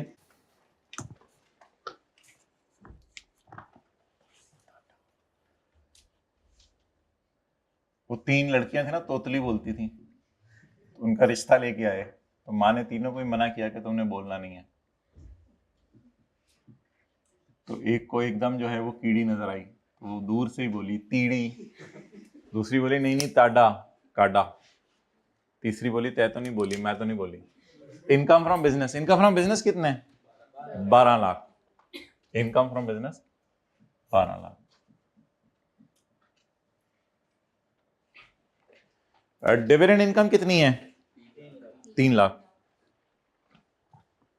अच्छा, डिविडेंड इनकम में वैसे अदर सोर्स है नहीं, लेकिन आई कैप नॉर्म के तौर पे इसको डाल रहे हैं इनकम फ्रॉम अदर सोर्स में, लेकिन ये इनकम है फाइनल टैक्स रिजीम की और इसको कहते हैं डिविडेंड। बेहतर है अदर सोर्सेस के साथ आप लोग बेशक ना लिखिएगा पेपर में, लेकिन आई कैप नॉर्म के तौर पे लिख रहे हैं इसलिए मैंने भी लिख दिया, चलें आप भी लिख दें। वैसे ये इनकम फाइनल टैक्स रिजीम है, डिविडेंड इसे कहते हैं। ठीक है, समझ आ रही है भाई आप? ओके, आगे चलें। कितनी है डिविडेंड इनकम? 3 लाख। टोटल बता दें, कैलकुलेटर ना पकड़िएगा, थोड़े से बड़े हो जाए। टोटल बता दें। 2 रुपए 15 लाख। फ्राइड चीजें खाते हैं अफ्तारी में या फ्रूट चाट और फ्रूट्स खाते हैं? फ्राइड चीजें क्या याद नहीं?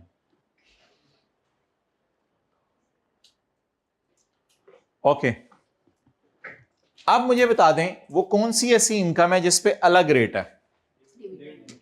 डिविडेंड। इसलिए टोटल इनकम में से इसको क्या कर दें? माइनस। ये एग्जाम्ड नहीं है, इस पर अलग रेट है। डिविडेंड इनकम को माइनस कर दें, पहले ऐड करें ताकि लोगों को बताएं ये मेरी इनकम है, फिर इसको माइनस कर दें। आप 3 लाख पूछ रहे, पहले मुझे बिठाया, अब मुझे निकाला तो 3 लाख ऊंची ऊंची बोल रहे हैं, मुझे क्यों निकाला? बताइए 3 लाख को क्यों निकाला? 3 लाख पे अलग रेट लगना है, वो कितने % लगना है? 15%। पहले डाला क्यों था 3 लाख को? ताकि हम बताएं कि ये हमारी इनकम है, लेकिन निकालने क्यों लगे हैं? क्योंकि इस पे टेबल 1 और 2 नहीं लगना, टेबल 1 और 2 नहीं लगना।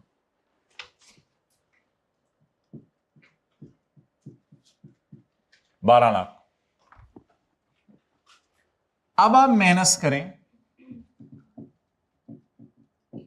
ज़कात। ज़कात की अमाउंट देख लें, 50,000।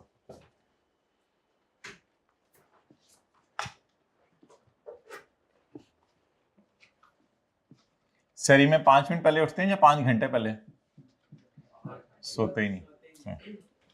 कब से मसला है? अच्छा, 12 लाख माइनस 50,000। वांग 50 आंडे आंडे आंडे। ये हमारी निकल आई टैक्सेबल इनकम। इसके साथ लिखते हैं बड़ा सा करके छोटा सा, टैक्सेबल इनकम।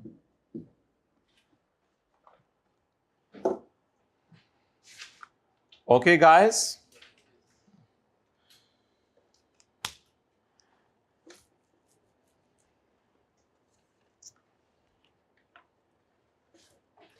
समझ आई? अच्छा, अब टैक्स निकालें इसका। 1,150,000 पे इसका 75% लें, 75% लें, लें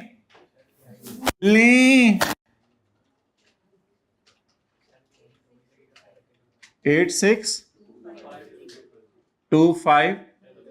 ये शो नहीं करना एग्जामिनर को, हर किस्म के शो उसके लिए नहीं है। 8625 और इनकम फ्रॉम सैलरी बताएं कितनी है इस बंदे की? 0। तो अब इसको इससे कंपेयर करें और बताएं सैलरी कम तो टेबल, तो पता चला जहां सैलरी 0 हुआ करेगी वहां तो ऑब्वियसली हमेशा टेबल कौन सा लगा करेगा? 1। लेकिन ये इतना लंबा चौड़ा खाता खोलने की जरूरत नहीं है।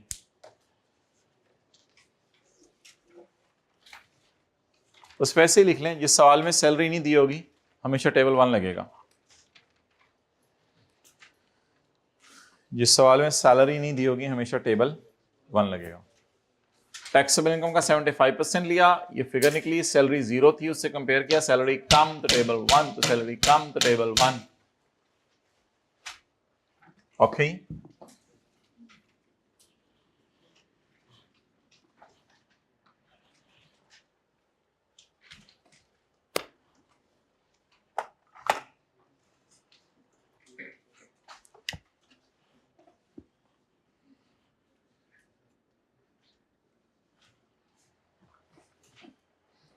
रसगुल्ला, गुलाब जामुन, बर्फी खाते हैं या खुबानी और आलू बुखारा खाते हैं आप लोग?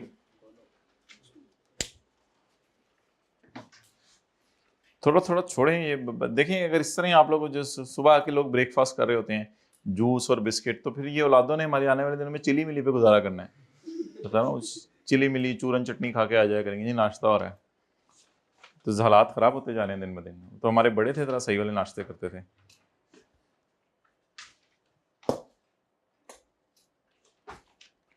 ओके अब इसकी टैक्सेबल इनकम निकलाइए 50,000,000। अब इसके ऊपर हमने टैक्स निकालना है चैप्टर 4 में। टैक्स में इधर करके निकाल रहा हूं, जरा खुला खुला करके। 1150,000,000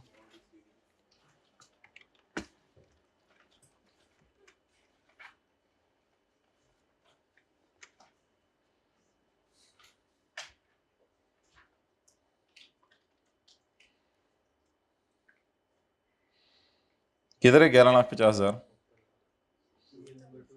table 1 serial number 15% of amount exceeding 6 lakh. 6 lakh से ये अमाउंट 15% कितनी? कैलकुलेटर पे लिखें 1150,000,000 और उसमें से माइनस करें 6 लाख। आज आप मुझे बता दें जवाब क्या आ रहा है? 5,50,000। तो 5,50,000 मल्टीप्लाइड बाय जी 82,500। अब आवाजें आ रही हैं थोड़ी थोड़ी रोने की। किसकी आवाजें आ रही हैं थोड़ी थोड़ी रोने की? डिविडेंड की। वो कह रहे हैं मुझे क्यों निकालना, मुझे क्यों निकालना। अब इसको चुप कराएं। कितना निकाला था इसको? 3 लाख रुपए इसको निकाला था। इसको निकाल के अब इस पे कौन सा रेट लगा दें? फाइनल टैक्स रिजीम वाला। तो आज हमने सीखा है कि जिस इनकम को हमने निकाला था उस इनकम पे दोबारा टैक्स लगाना है। लेकिन मतलब पहली दफा टैक्स लगाना है, दोबारा क्या? मतलब ये टैक्स है नॉर्मल टैक्स रिजीम वाला, ये टैक्स है। और हम कौन सा टैक्स निकालने लगे हैं शौकत? Final tax. तुम शौकत हो। अब हम टैक्स निकालने लगे हैं फाइनल टैक्स रिजीम वाला। बाउले तो FTR, tax FTR on dividend. 3 lakh पे कितना रेट बताया है तुम्हें अंजुम? हमने 15% इंटू 15%, 45। आंडा आंडा आंडा आंडा आंडा आंडा आंडा आंडा आंडा 9।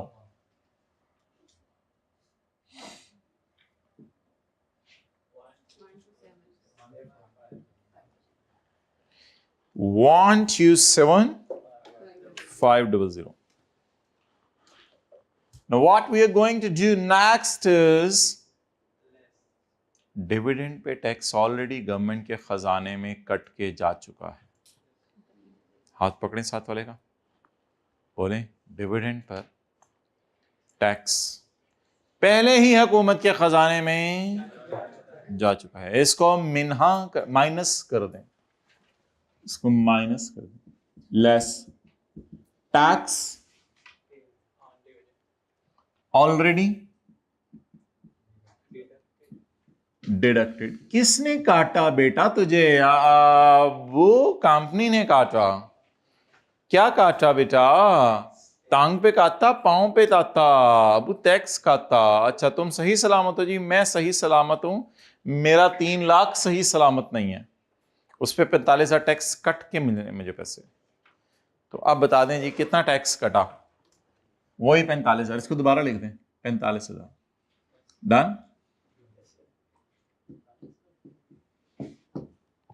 45, इसको माइनस कर दें। नहीं, ये नहीं लैंग्वेज आती। 1 2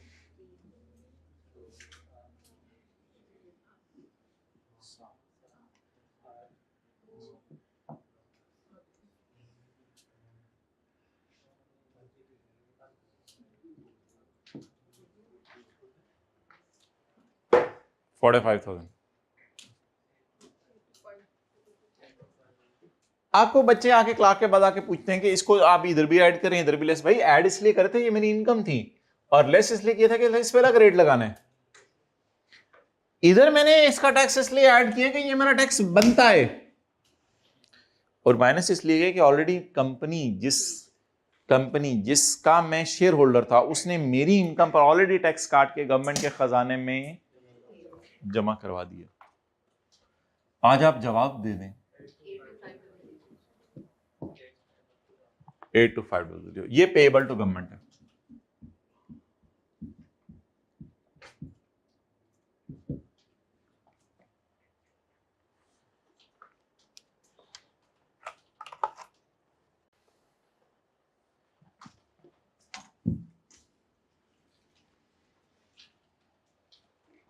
ठीक है जी। आपके इलाके में भी आवाजें आती हैं, पांडे कली करा लो, नहीं बच्चियां दियां टिंडा करा लो, नहीं आती आवाजें? कभी कभी आती हैं, चांद पे रहते हैं।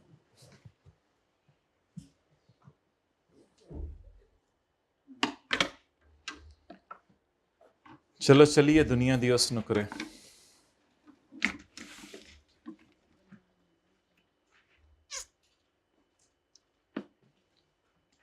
तीन लाख हमने ऐड करके लेस क्यों किया?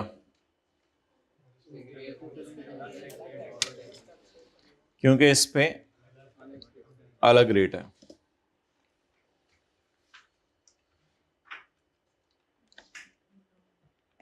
इसलिए 3 लाख को हमने ऐड करके लेस कर दिया। इसके टैक्स को हमने क्यों ऐड करके लेस किया?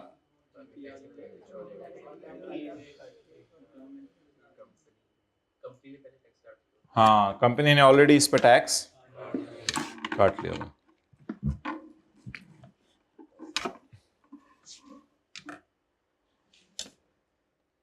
ओके,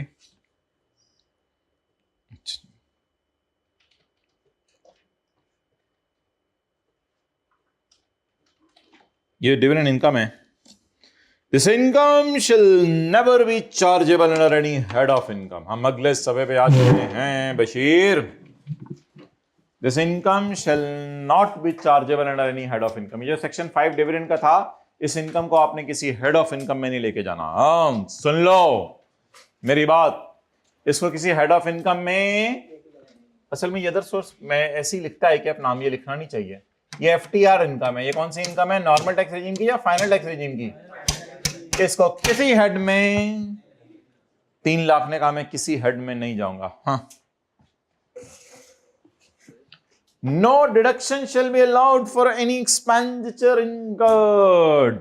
अगर कोई भी खर्चा किया तो वो मेरे 3 लाख में से माइनस नहीं होगा। 3 लाख बड़ा मगरूर इंसान है।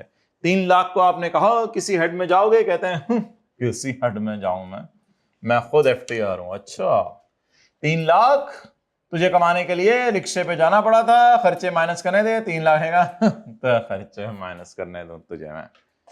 3 lakh is very arrogant. This income shall never be reduced by any ज़कात। इस 3 लाख में से ज़कात माइनस नहीं की जाएगी। हमने इस 3 लाख से बातें की, 3 लाख चीनू मीनू मीनू मीनू, तेरे में से ये 50,000 ज़कात माइनस कर देना मेरे में से 50,000 ज़कात माइनस, मेरे पूरी अमाउंट पे 15% लगाना, मेरे में से कोई ज़कात माइनस नहीं होगी। मैंने तुझे बता दिया है मैं 3 लाख हूं तो 3 लाख ही हूं, किसी हेड में नहीं जाऊंगा, कोई खर्चे माइनस नहीं होंगे और कोई ज़कात माइनस नहीं होगी। Set of any loss, 3 lakh में से कोई लॉस सेट ऑफ नहीं होगा। मिसाल के तौर पे जिंदगी किसी मोड़ पे हमें बिजनेस में आ गया नेगेटिव 1 लाख, यानी बिजनेस किया, बिजनेस में मुझे आ गया नुकसान, बिजनेस में आ गया मुझे 1 लाख का नुकसान। जब मैं 3 लाख यहां लिखा तो 1 लाख ऊपर नुकसान, तो -1 लाख प्लस 3 लाख 2 लाख डिविडेंड ने कहा ना चेड़ मुलंगा 3 लाख ने कहा please don't touch me, I will not allow you, 1 lakh बाहर निकल। अगर किसी में लॉस आ गया तो इस 3 लाख में से नेट ना ये 3 लाख किसी हेड में जाएगा, ना इस 3 लाख से खर्चे माइनस होंगे, ना इस 3 लाख में से ज़कात माइनस होगी, ना कोई लॉसेस माइनस होंगे, तो ये 3 लाख तो फिर वहीं पे खड़े 3 लाख। द टैक्स, फिर जो इसका टैक्स है वो भी इसका बाप इसका बेटा है। The tax deducted shall not be reduced by any tax credit, इसमें से कोई डिस्काउंट नहीं मिलेंगे क्योंकि ये फाइनल टैक्स है। फाइनल का मतलब होता है फुल एंड फाइनल, गाल मुक गई, इसमें से टैक्स माफ नहीं होंगे, 45,000 में से टैक्स माफ नहीं होंगे। चलो भाई पूछो, आप क्या सवाल पूछ रहे थे? जो 45,000 है वो तो किसी एक्स अमाउंट से निकाला होगा उसने, जैसे अगर हमने उससे 45,000 पहले से कट करके दिया तो हमारा एक्चुअल डिविडेंड 3,45,000 बनता है। नहीं, ये 3 लाख ना हम पूरा वाला डाला करेंगे ग्रॉस, ये अर्न वाला होता है। इस 3 लाख में से 45,000 कट के मुझे घर लेके जाने के लिए पैसे मिले होंगे 2,55,000, ये 3 लाख ग्रॉस अमाउंट है, ये 3 लाख ग्रॉस अमाउंट है, इसीलिए तो इस पे 15% रेट लगाया था। Got it?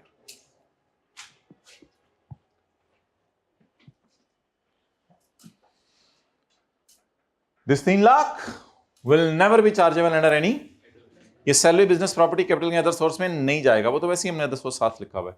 इस 3 लाख में से खर्चे माइनस, इस 3 लाख में से ज़कात माइनस, इस 3 लाख में से लॉसेस माइनस, इस 3 लाख का जो टैक्स होगा उसमें से कोई tax rate minus. Point E, the liability of a बंदा शेल बी खत्म। तुम्हारी लायबिलिटी नहीं है टैक्स जाके देना, ये टैक्स तुमने नहीं देना, तुम सिर्फ 82,500 दो, 82,500 जो तुमने बिजनेस में कमाया नॉर्मल टैक्स रिजीम पे, तुम सिर्फ उस पे जाके टैक्स दो, तुमने इस पे टैक्स नहीं देना। The liability of a person shall be खत्म, लायबिलिटी इस बंदे की खत्म हो जाएगी। The liability of a person shall be खत्म, कटवा के आया है, अगर इसको काटा था कंपनी ने फिर, वरना नहीं। अगर कंपनी ही काटना भूल गई तो फिर गवर्नमेंट काटेगी तुझे। तो अगर 3 लाख पूरा घर ले गया फिर तो नहीं ना। द लायबिलिटी ऑफ अ बंदा शेल बी खत्म, अगर इसका टैक्स ऑलरेडी कट चुका है तो फिर आपकी ये लायबिलिटी नहीं है, ये पेबल टू गवर्नमेंट में नहीं आएगा। ये पेबल टू गवर्नमेंट में क्यों नहीं आएगा? क्योंकि ऑलरेडी कंपनी ने टैक्स काट के आपका गवर्नमेंट के खजाने में जमा, और ये ग्रॉस अमाउंट आपने कितनी कमाई थी? 3 लाख रुपए। Clear? Okay, let's move next.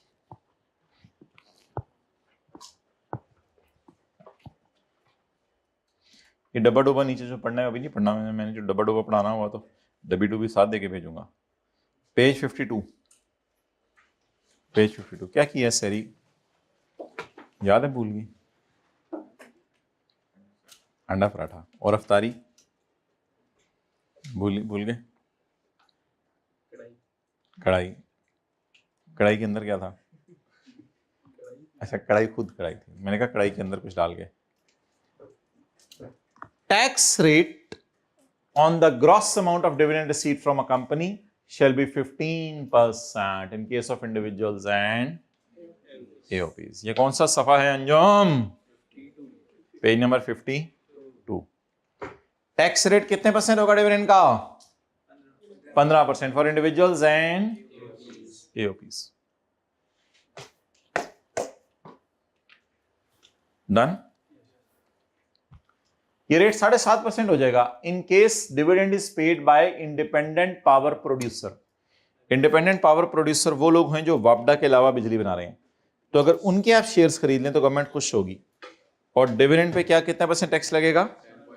और नहीं लिखना कोई जरूरी नहीं है, ये वापडा, बस ये नाम पता होना चाहिए, इंडिपेंडेंट पावर प्रोड्यूसर। वैसे भी ये टेबल सारा पेपर में गिवन होगा, ये कोई याद नहीं करना, ये वाला याद नहीं करना आपने। ये जो रेट्स दिए होते हैं ना, ये याद नहीं करना। ये टैक्स रेट्स दिए होते हैं, कुछ और रेट्स होंगे वो याद करने होंगे, ये टैक्स रेट्स हैं, ये नहीं, ये पेपर में गिवन होंगे। रेट्स ऑफ टैक्स ये सारा लिख लेंगे, ये सारा यहां से लेके यहां तक, ये भी सारा, ये सारा गिवन होगा। ये सारा याद नहीं करना, सप्लाई करना होगा।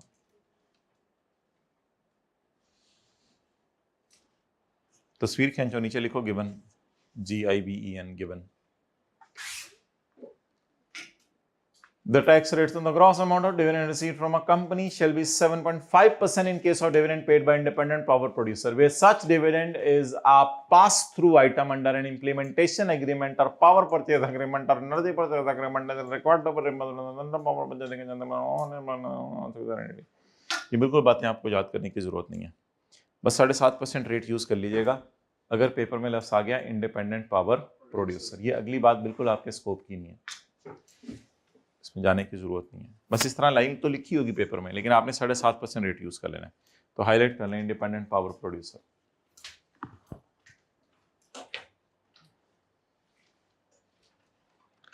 (15% in case of individuals and AOPs and real estate investment trusts, any other person not covered by 7.5 and 20. Real estate वाले होते हैं, प्रॉपर्टीज वाले, प्रॉपर्टी डीलर्स, इनके लिए भी रेट 15% है. एंड एनी अदर पर्सन, और कोई भी बंदा पाकिस्तान में जिसमें 7.5 और 25 ना लगे. 7.5 25 देखते हैं किन पे लगना है. अच्छा, कई कंपनीज होती हैं उनकी इनकम माफ होती है, कई कंपनीज होती हैं उनकी इनकम माफ होती है, लेकिन उस कंपनी की अपनी इनकम माफ है. जब वो शेयर होल्डर को डिविडेंड देती है ना, तो वो डिविडेंड माफ नहीं होता. मिसाल के तौर पे एक कंपनी है, उसने आम उगाए हुए हैं, तो ये कंपनी कौन सी इनकम कमा रही है? एग्री. इस कंपनी की अपनी इनकम माफ है माय ब्रो. इस कंपनी की अपनी इनकम क्या है? माफ है. लेकिन अंदर ना देखना, इस कंपनी की अपनी इनकम क्या है? माफ है. लेकिन वो कंपनी जब शेयर होल्डर को डिविडेंड देगी तो वो टैक्स काटेगी 25%. बहरहाल ये मैं आपको शो कर देता हूं, लेकिन ये न्यूमेरिकल एज सच हमारे उसमें नहीं है. कंपनी के ऊपर वैसे टैक्स रेट हमने बताया था 29% है. कंपनी की इनकम फ्रॉम बिजनेस है 100 रुपया. कंपनी की इनकम फ्रॉम बिजनेस है 100 रुपया. अब अगर कंपनी की इनकम फ्रॉम बिजनेस है 100 रुपया, तो कंपनी का टैक्स है 0, क्योंकि इसकी इनकम किसी वजह से कंपनी की इनकम क्या है? माफ. 75 सॉरी 100. अब इस कंपनी की इनकम अपनी माफ थी और इसका टैक्स कितना था? 0. नाउ इफ कंपनी पे पूरा डिविडेंड, अच्छा डिविडेंड सारा नहीं होता, 100 रुपए में से हो सकता है कंपनी 70 रुपए डिविडेंड दे, तो कंपनी की मदद है, मैं ज्यूम कर रहा हूं पूरा 100 रुपए डिविडेंड दे दिया. Now if company announce 100 as dividend, तो ये 15% टैक्स नहीं काटेगी, इट विल डिडक्ट 15% टैक्स. ये तो वैसे गवर्नमेंट का जुल्म हो गया. 25% मात्र, इट विल डिडक्ट 25% टैक्स. ये 25% टैक्स काटेगी. ये एक जगह से कंपनी ने रिलैक्स किया, दूसरी जगह से पकड़ लिया. अच्छा, कंपनीज पे याद रखिएगा डबल टैक्सेशन है. कंपनी खुद भी टैक्स देती है, कंपनी असल में अलग एंटिटी है ना. तो कंपनी की इनकम कितनी थी? 100. कंपनी की इनकम माफ थी किसी वजह से, क्योंकि एग्रीकल्चर कर रही थी, तो कंपनी का टैक्स 0. कंपनी के पास बचा कितना? ये 100 कंपनी ने अपने शेयर होल्डर्स को बांट दिया. पता है ना कंपनी के शेयर होल्डर्स क्या होते हैं? Share holder. यहां कंपनी कितना टैक्स काटेगी? 25%. नोट करो. बिलाल नहीं आया अभी तक.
25% इन case of a person, person से मुराद कौन है? Share holder, individual. 25% in case of a shareholder receiving dividend from a where no tax is payable by, जहां कंपनी का अपना टैक्स कोई नहीं था लेकिन शेयर होल्डर को क्या देना पड़ेगा? टैक्स देना पड़ेगा। Due to exemption of income और कैरी फॉरवर्ड ऑफ लॉसेज। ये कैरी फॉरवर्ड लॉसेज किसी चैप्टर में पढ़ेंगे हम, और टैक्स क्रेडिट्स ये पढ़ेंगे कहीं? हाँ जी, वो नहीं हमारे स्कोप में। For investments in mutual funds dividend will be taxed as per following rates. कोई म्यूचुअल फंड्स होते हैं उनमें अगर इन्वेस्टमेंट्स हो, अगर फिक्स बेस पे किया तो 25%, कंपनीज के लिए 29%, equity and asset allocation, dividend out of equity, dividend out of debt 15, 15, 25। देख लेंगे इसको, कल देख लेंगे, देखना हुआ तो इतनी इंपॉर्टेंट चीज नहीं है। ठीक है, क्लोज करें। बस मेन रेट 15% है। मेरा नहीं ख्याल, वैसे कल शायद एक ही रखें, उसके बाद दूसरी कर लें, देख लेंगे।